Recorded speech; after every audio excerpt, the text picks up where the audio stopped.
We are going to make a block. The goal is to make at least one block a day. So we are going to start off with the churn dash block. The patterns that I am going to use for these are free patterns. So that means that we can share all of our dimensions. So what you are going to need for this, you will need I'm using 3 colors. So you could use 2, you could use at least 3, use as many colors as you like. Once you see the block, you can determine what that looks like for you. So I am using, for my half square triangles, a background fabric and a dark fabric, and these are both 5 inches square. For my center block, once I construct the churn dash block, I will be using this. This is 4.5 inches square. And I am using these, which are 2.5 inches by the half of a width of a fabric, which is about 21 inches.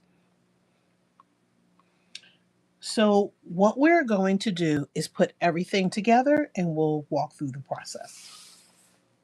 So we'll set these over to the side because half square triangles are not always my friend. So I'm going to start with the easiest one first.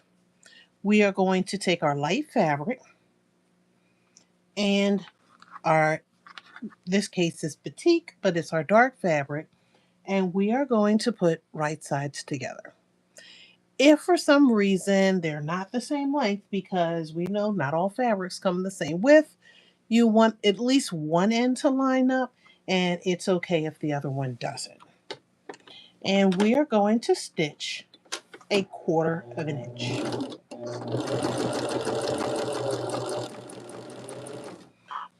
You can use clips. I just like to reposition my fabric just to make sure that they're lined up. And I stitch. But if you prefer to use clips or pins, by all means you can do it.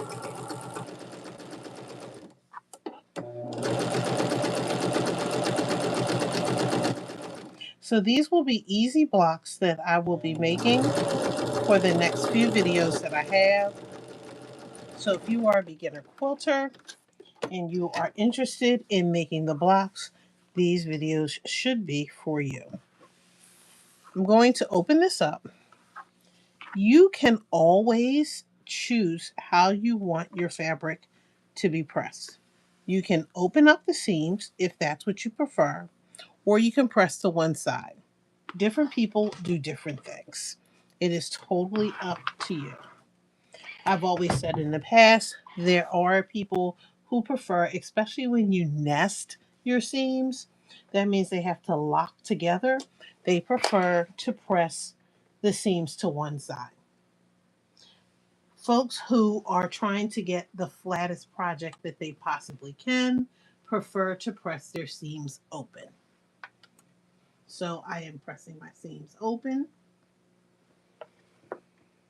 And again, this is personal preference.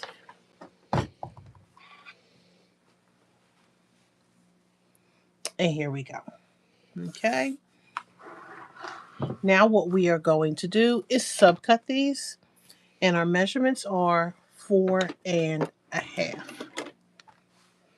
So our block itself from top to bottom should be 4.5.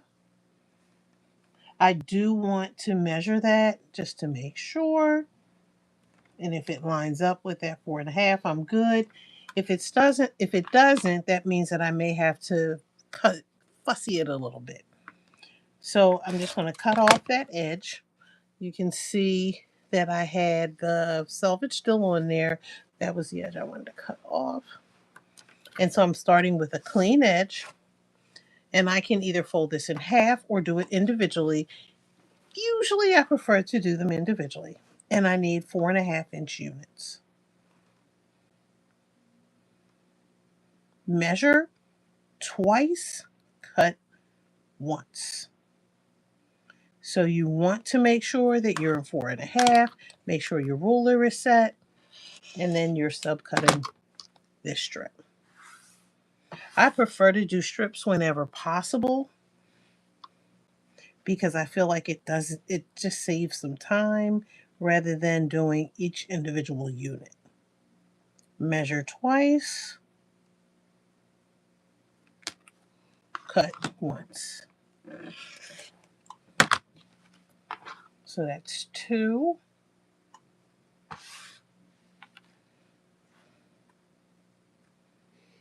Measure twice. And again, just saying that to myself because I'm reminding myself that it's 4.5 inches. And I make the cut.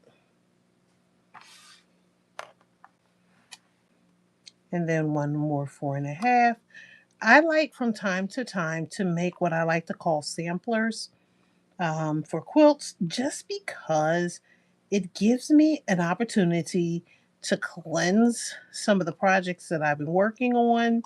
It also helps me to perfect some of the blocks or some of the skills that I need to get better at.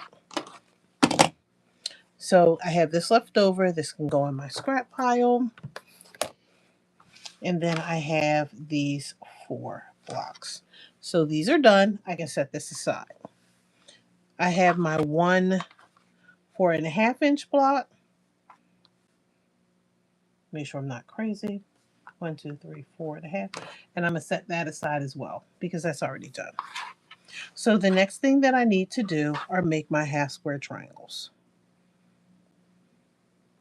And again, when I make my 12-inch blocks, most of the blocks when I'm doing some sort of sampler, I choose to go with a 12.5 unfinished block, which means that once it gets sewn into the project, it will be a 12-inch block.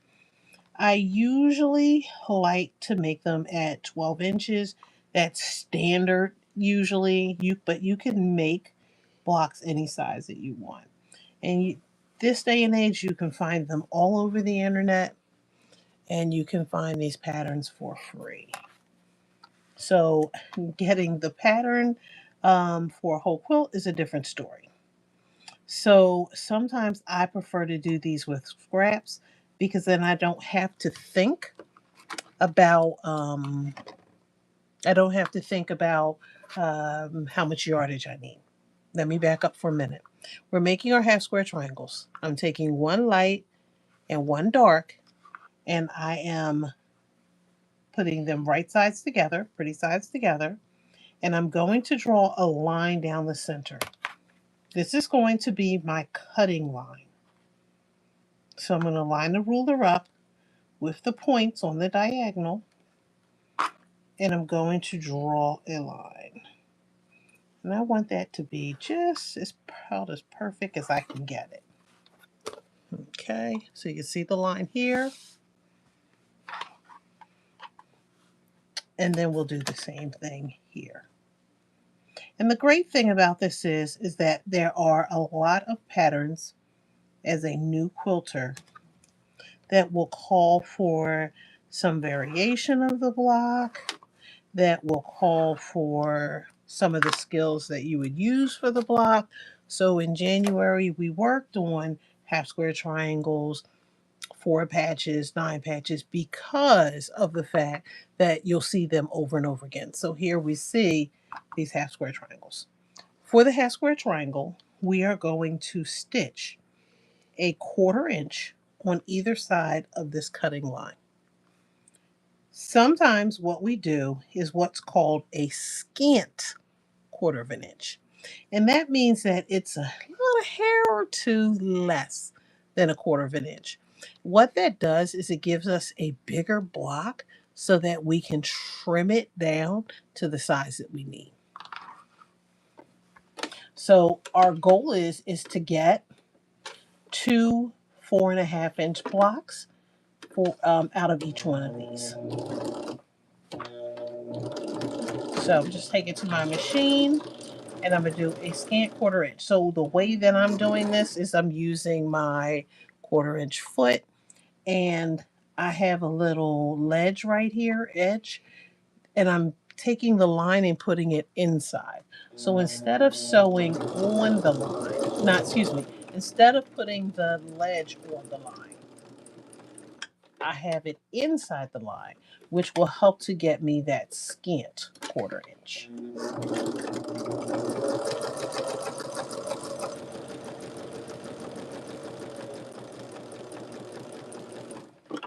Okay, so that's one. And again, we're doing the stitches on both sides of the line because we're cutting on this line. Same thing here.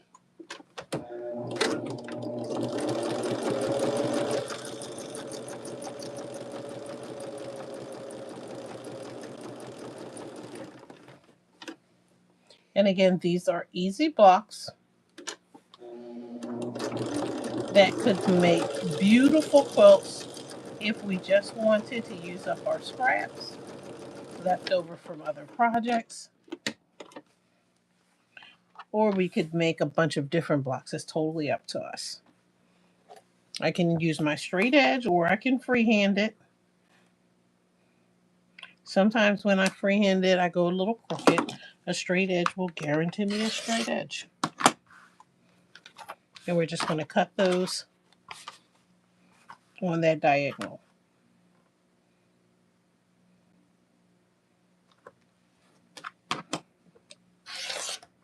Okay. So we'll press these, but here is our half square triangle. Typically, we press to the dark side, which means that it will go towards the purple. And I'll show it to you on that side. And that's just so the purple doesn't peek through the white, or in this case, the gray. But it is totally up to you. Again, you could open up those seams and press those seams open. Usually we use a dry iron. I happen to have water in the iron. And the reason we use a dry iron, did I press that? I pressed it to the wrong side. The reason why we use a dry iron is because a iron that has water in it or that produces steam will sometimes shrink your cotton fabric. So you thought you started off with a 5-inch piece, and the next thing you know, it's 4 7/8. And that's because you didn't pre-wash your fabric before you used it, or pre-shrunk it before you used it. And so then because of that, it shrinks as you are pressing it. So it is better to pre-shrink it using a lot of steam, a lot of starch before you start your projects. That way you will have minimal shrinkage. Okay. I have a ruler here. This ruler has lines on it that sometimes will help me to measure up. I don't know if this one's going to do it the way that I need to because I don't have, I usually like the ruler to come out of the line to come out of the one. So my 45-degree angle. So I don't know if I'm going to be able to use this one, but that's okay. I'm still going to find 1 and 1. And I'm going to line this up. And it's a little over 4 1/2, just like a hair over. So I'm going to line up these two ends. I want my 4 1/2, like that half mark, I want it to hit right at the edge. So that's what I'm using to line this up. And then I'm going to trim off the excess. Sometimes we call it squared up.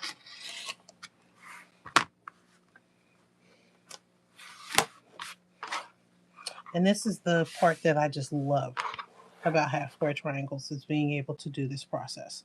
Now I'm going to use my 4.5-inch mark to line everything up in here. And you should not be wasting a lot of fabric.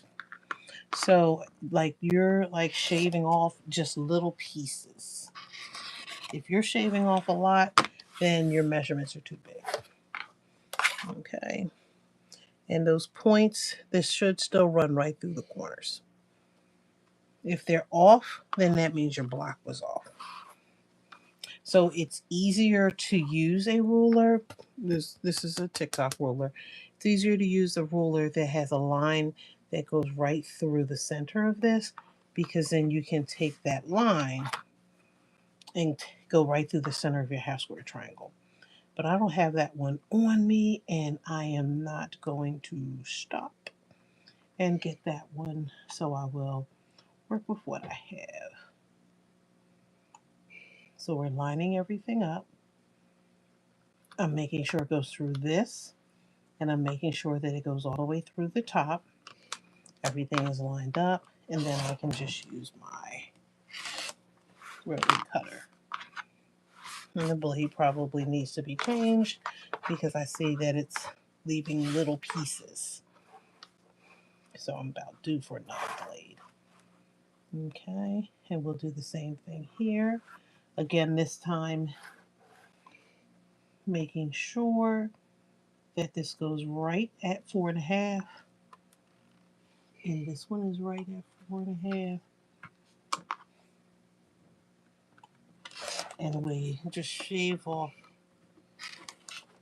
that excess. Okay, that's 2. We have 2 more to go, and then we're ready to put the block together.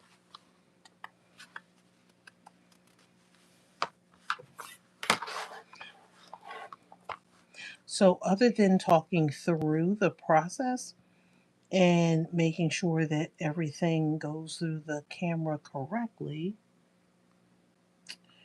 this is not a block that takes a lot of time to do.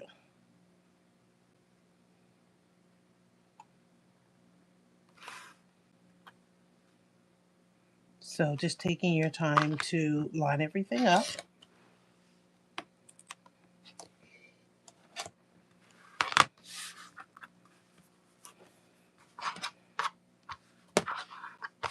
And then we're turning it 180 degrees. And we're doing the same thing on the other side. Making sure your measurements are what they're supposed to be. And again, taking your time. Like, measuring is one of the things that you want to do, and you want to do well. Because if you don't do this well, it will throw other things off. If it's a little off, like you'll get over it. If it's a lot off, it's going to be a problem. And that's why, like, I'll invest in the better rulers and get the rulers that other people suggest, because it just makes my life a lot easier in the long run. So while this was a wonderful deal through TikTok, it doesn't necessarily give us give me what I need in terms of being able to measure this up. But I've been doing half square triangles long enough where I can make it work. And I didn't square that one side up that well, trim that side up. So I'm going to go back in and trim that up a little bit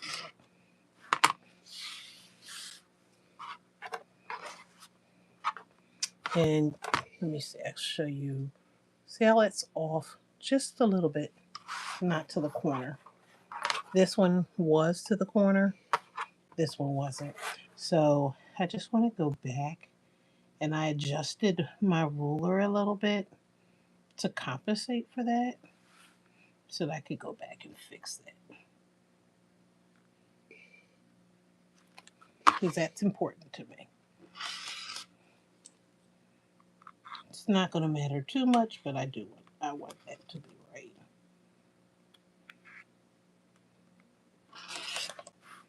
There we go.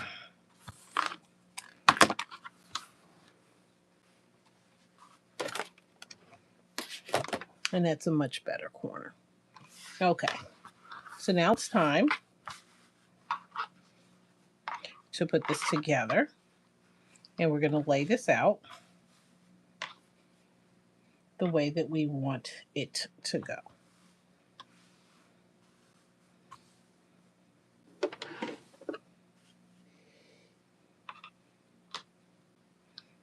And we can play with this just a little bit.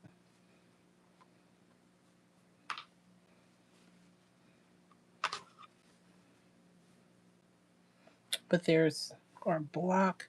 And let me slide this over just a little bit so you can see it a little better.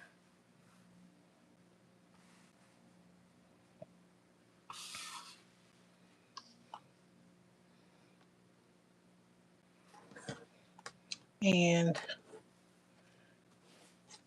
like you are not, so that's a traditional block, but just like if you wanted to play with it and see like what else, like this clearly isn't what I would want, but just so you could see it, right? So if these were in different colors, this would look a little bit different, but you could play with the outline just a little bit. This could be a different color here in the center, and then that would work because you would still get the basic outline of that block. So clearly we're not doing it that way, but just, if you were using different colors rather than the 3 colors that I'm using, it would give you some options. Okay. So we're going to turn this back around. And again, I could have used all purple. I could have used all of the aqua, but I decided these were the colors that I wanted to use. Okay. One of the things that I tell people all the time is if you look at this, this is a basic 9 patch. So you have 1, 2, 3, 4, 5, 6, 7, 8, 9. So when I put my 9 patches together, I flip over the first 2 rows or the second and third row, however, whatever order you want it in, and then I chain stitch. Line everything up. Everything was squared up to 4.5 inches. That center block was already 4.5, and we're just going to take it to our machine and stitch everything together.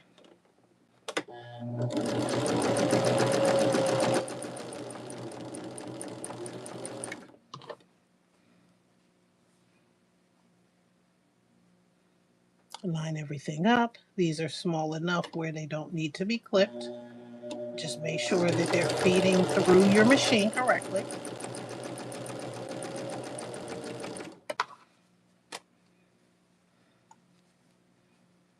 Make sure that your seams are laying flat or to the side, however you press them.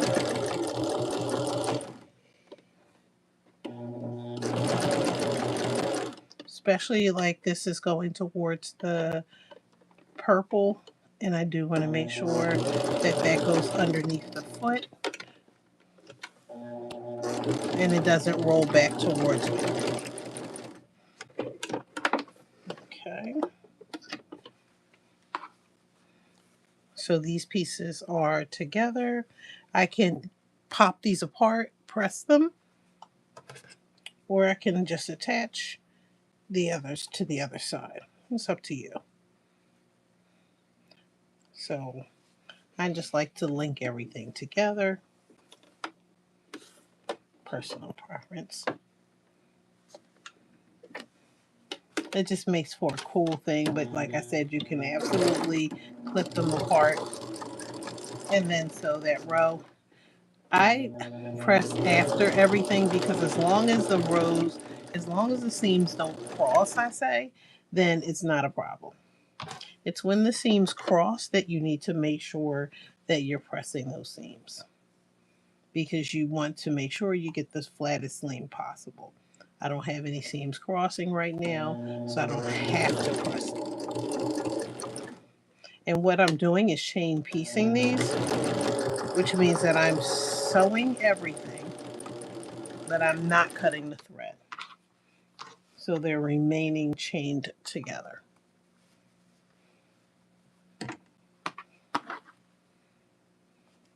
Now this is the one you need to pay attention to. Because if you get that in the wrong order, you'll get the wrong setup.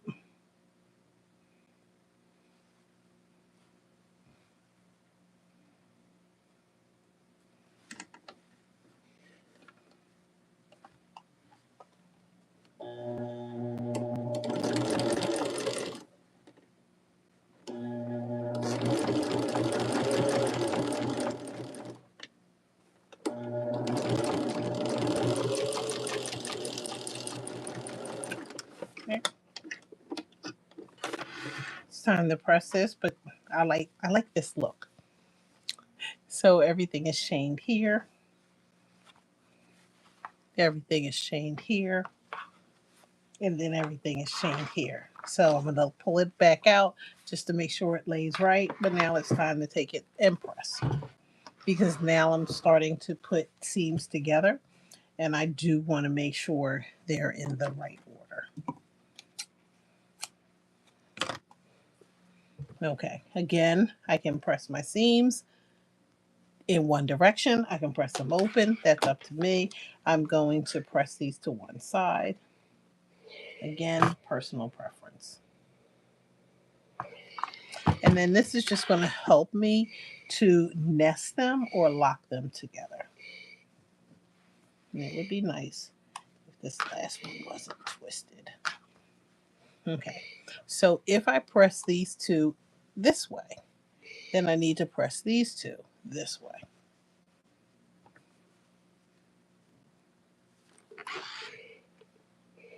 So they're getting pressed out.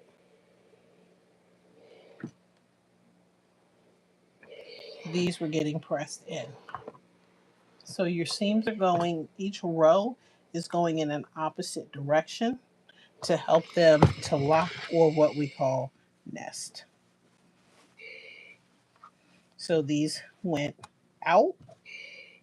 So then these are going to go in. And again, you can open them up if you prefer. So you can press the seams open. There are some people that will press all their seams open. There are some people that will mix them. Me, it depends on the project. Okay. Now we need a couple clips.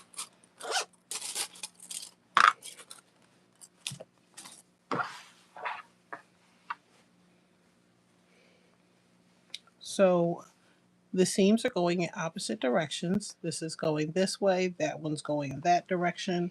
And what I'm going to do is line them up.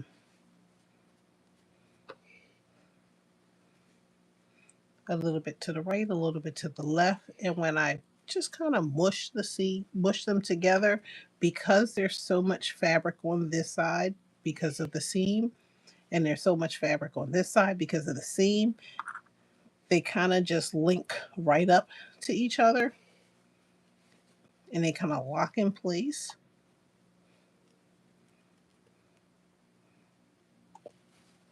So that hopefully is a great seam when we sew them together. We'll do the same thing on the other side. And then we'll clip that in place.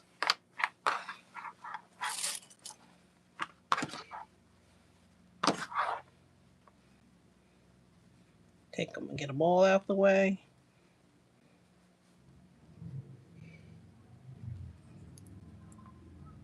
Clip. And then we'll do this one. And clip. Okay. And even when I do this, it doesn't guarantee that it's going to be straight. But it looks like so far so good.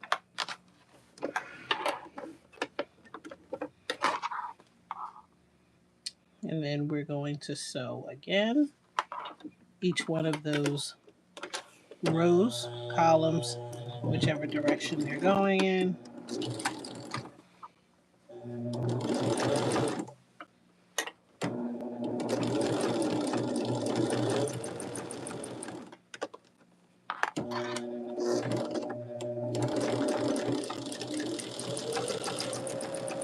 When I get to those seams, I'm just holding it down with my finger because your feed dogs will pull your bottom fabric a little bit, and you want to make sure that it doesn't separate that seam after you went through all that trouble to put it together.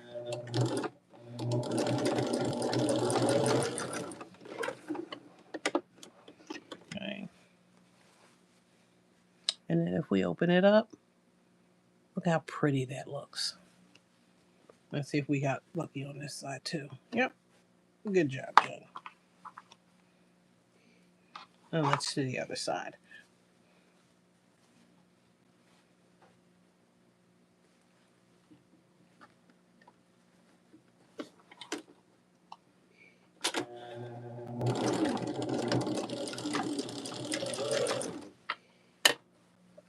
You have to be careful when you subcut your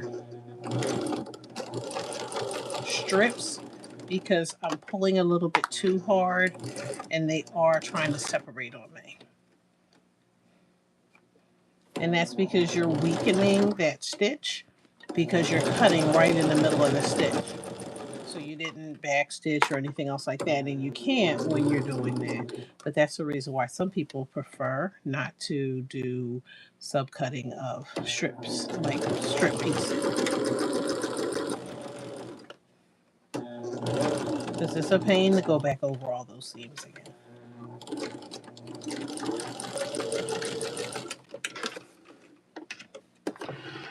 Okay, slide that's out the way.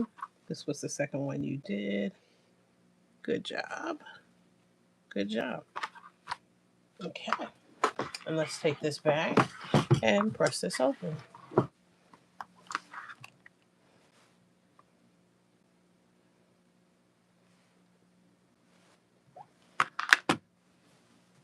Okay. And again, it's up to you whether you want to press to the dark side, press to the light side, whether you want to open it up. That is totally up to you. I'm just pressing these. One of my seams kind of twisted on me, but I'll just press that flat.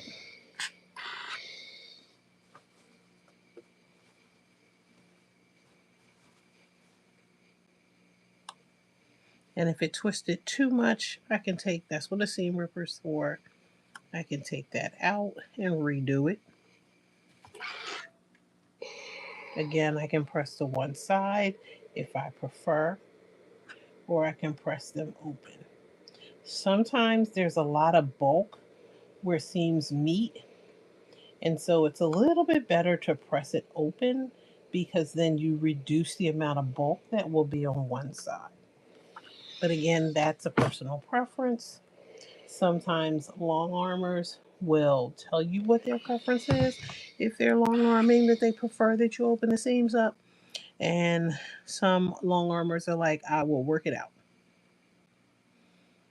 It's the heavy bumps that it has to go over because of the thickness of your seams where all those fabrics meet that sometimes aren't good for the needle on a long arm machine. Especially if you're doing a pattern that is digitized, because then you can't avoid it. So if I'm just free motioning the pattern myself, I can see the hump and I can avoid the hump. But if I'm using a machine, the machine is going at its own pace and its own width, and it may or may not see it may or may not miss. It won't see it, but it may or may not miss what your what it those little humps.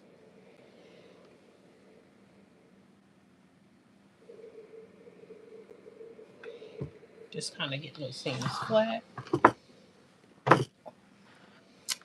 And here we go. So the Churn dash block is finished.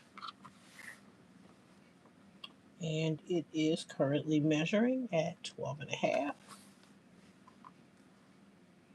by 12.5. And you can also get rulers that are 12.5 by 12.5, just to make sure that you are measuring that block all the way around. If it's a little bit bigger than your 12.5, you can trim it. But this is fitting really nicely in that ruler. Oops. So I have the first block done in this series. I am using up some of my batik scraps, as well as some of this fabric that I have left over from another project. And we will be making different blocks. And then we will decide what we want to do with the blocks. So a traditional quilt would call for anywhere between 12 to 16 blocks. So my goal is to make at least 12 to 16 different blocks. So this is a very easy block. We'll do some more easy ones, and then we will move on to some harder ones. So stay tuned, because we'll be making blocks. This is a Churn dash. Hey, Carol. How are you doing, darling? Yes, ma'am. Finishing up. That's my bestie, my traveling bestie for the Black Sewing Network. So this is absolutely cute. I love it. And we'll see you for the next one.